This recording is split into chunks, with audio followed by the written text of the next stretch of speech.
نحمده ونستعينه ونستغفره ونعوذ بالله من شرور أنفسنا ومن سيئات أعمالنا من يهده الله فلا مضل له ومن يضلل فلا هادي له وأشهد أن لا إله إلا الله وحده لا شريك له وأشهد أن محمدا عبده ورسوله رب اشرح لي صدري ويسر لي امری واحلل عقدۃ من لسانی یفقہوا قولی۔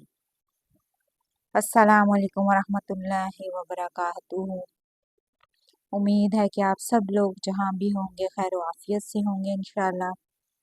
آج ہم پارہ نمبر 2 کا رکن نمبر 3 کی ترجمہ تفسیر بیان کریں گے، اس کو کمپلیٹ کریں گے انشاءاللہ۔ سورہ بقرہ کا آیت نمبر 153 سے 163 کی ترجمہ اور تفسیر۔ آئیے چلتے ہیں اپنے سبق کی طرف۔ اعوذ باللہ من الشیطان الرجیم، بسم اللہ الرحمن الرحیم۔ یا ایھا الذین آمنوا استعینوا، اے ایمان والو مدد مانگو، بالصبر والصلاۃ، صبر کے ساتھ اور نماز کے ساتھ، ان اللہ مع الصابرین، بے شک اللہ ساتھ ہے صبر کرنے والوں کے۔ کس کی مدد طلب کرنی ہے ہمیں؟ اللہ کی، کسی اور کی مدد طلب نہیں کرنی، مولا علی کی مدد نہیں مانگنی، مزاروں پر جا کر ان کی مدد نہیں مانگنی۔ صبر اور نماز کے ذریعے اللہ سے مانگنا ہے، کیونکہ اللہ صبر کرنے والوں کے ساتھ ہے۔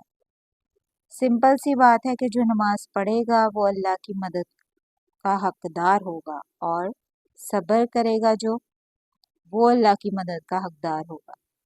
اپنے نیک اعمال کو وسیلہ بنائیں۔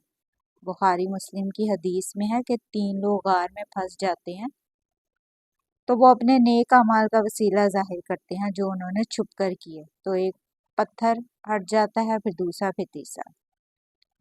اور کوئی نہیں ہے کہ شیخ عبد القادر کے وسیلے سے ہم تیری مدد مانگتے ہیں۔ شرکیہ الفاظ سے اوائڈ کرنا چاہیے۔ وَلَا تَقُولُوا لِمَن يُقْتَلُ فِي سَبِيلِ اللَّهِ أَمْوَاتٌ، اور نہ کہو ان کی نسبت جو قتل کیے جائیں اللہ کی راہ میں کہ وہ مردہ ہیں۔ بل احیاء ولکن لا تشعرون، بلکہ زندہ ہیں لیکن نہیں ہے تم کو شعور۔ یہ غزوہ بدر سے پہلے آیات نازل ہوئی ہیں۔ یہ ایک بڑا معرکہ تھا، تو اللہ فرماتا ہے کہ جو اللہ کی راہ میں مارا جائے اسے مردہ نہیں سمجھنا۔ سورۃ ال عمران میں ہے کہ جو اللہ کی راہ میں مارے گئے ہیں وہ مر گئے ہیں، گمان بھی نہ کرنا، بلکہ وہ زندہ ہیں اور تمہیں شعور نہیں ہے۔ وَلَنَبْلُوَنَّكُمْ بِشَيْءٍ مِّنَ الْخَوْفِ وَالْجُوعِ وَنَقْصٍ مِّنَ الْأَمْوَالِ وَالْأَنفُسِ وَالثَّمَرَاتِ وَبَشِّرِ الصَّابِرِينَ، اور ضرور ہم آزمائیں گے تمہیں کسی قدر خوف سے اور بھوک سے اور نقصان سے اموال میں اور جانوں اور پھلوں میں، اور خوشخبری سنا دو صبر کرنے والوں کو۔ یعنی کہ یہاں کنفرم بات اللہ نے کر دی ہے کہ آزمائے بغیر نہیں اللہ نے چھوڑنا۔ اللہ ضرور آزماتا ہے اور آزمائے گا انسان کو، اچھے اور برے حالات کے ذریعے اللہ آزماتا ہے۔ یہ ہمارا ٹیسٹ ہے، چاہے وہ بھوک کی آزمائش ہو، چاہے وہ جان و مال کی آزمائش ہو، چاہے وہ پھلوں کی آزمائش ہو، یا چاہے کسی قسم کے خوف کی آزمائش ہو۔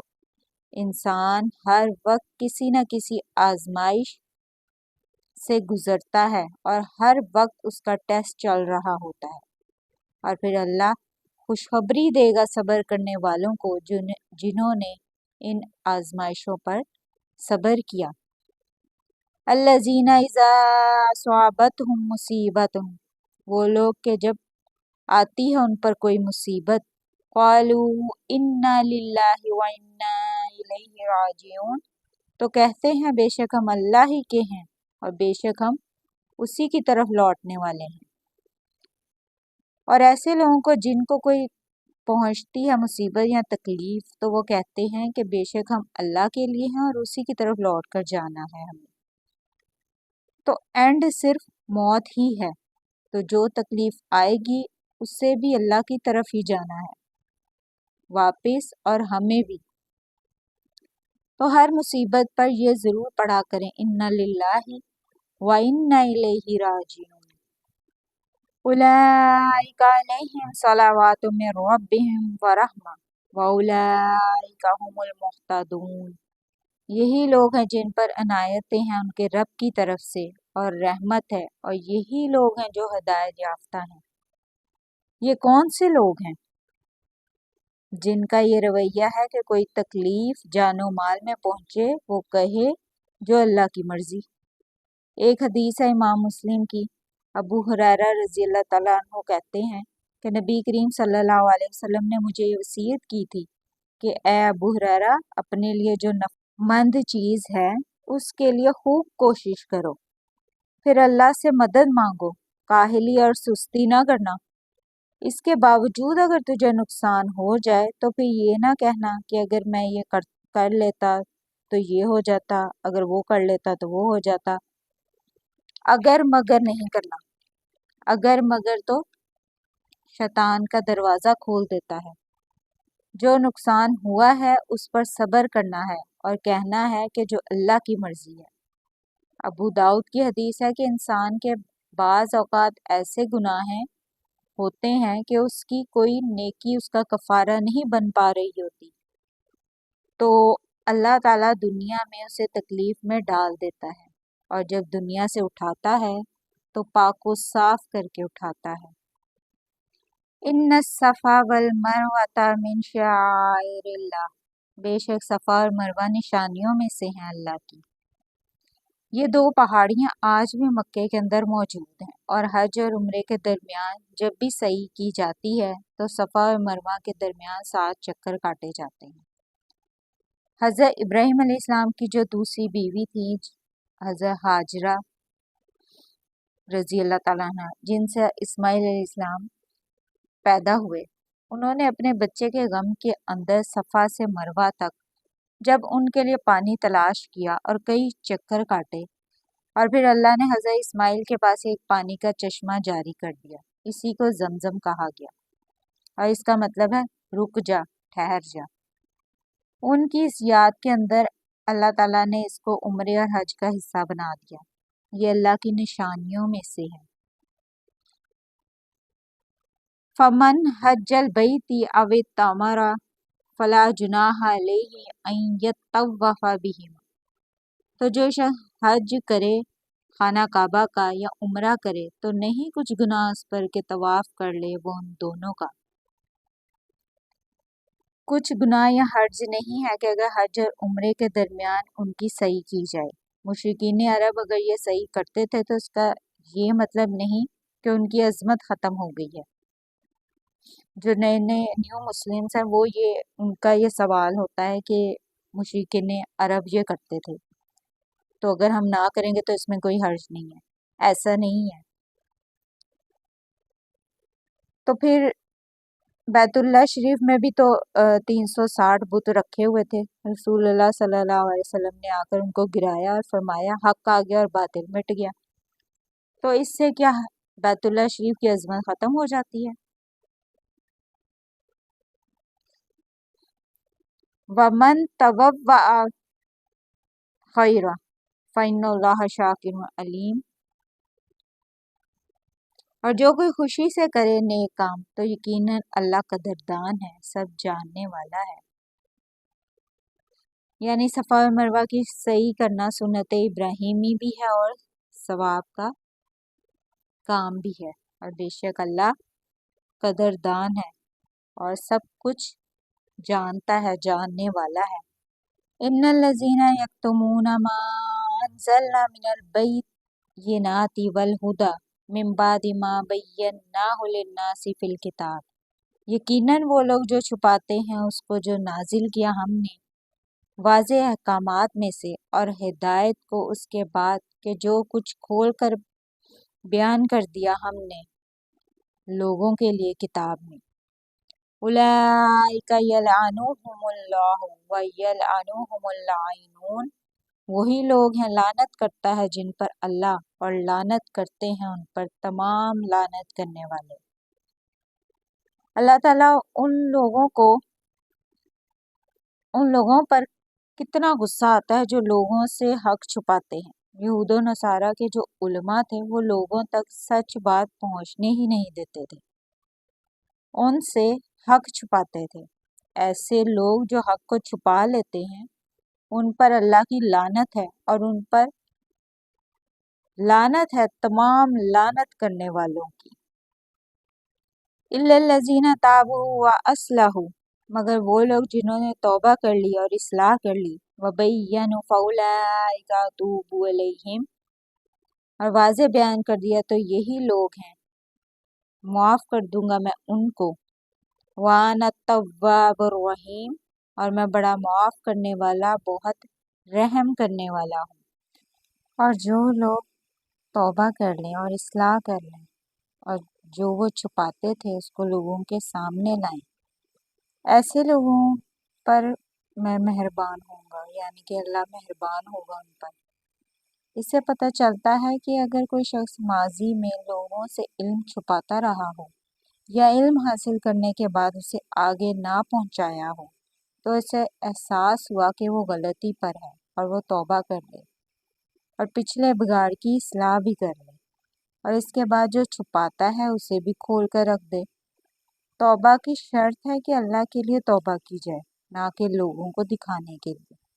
اپنے گناہ پر ندامت ہونا، گناہوں کو چھوڑ دینا اور آئندہ اس گناہ کے نہ کرنے کا وعدہ کرنا، اور آخری یہ کہ توبہ کے وقت کے اندر توبہ کرنا۔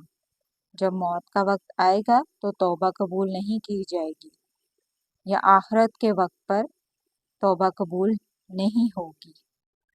ان الذین کفروا وماتوا وهم کفار واولئک علیہم لعنت اللہ والملائکۃ، یقیناً وہ لوگ جنہوں نے کفر کیا اور مر گئے جبکہ وہ کافر ہی تھے، یہی لوگ ہیں جن پر لعنت ہے اللہ کی اور فرشتوں کی، والناس اجمعین، اور سارے کے سارے انسانوں کی۔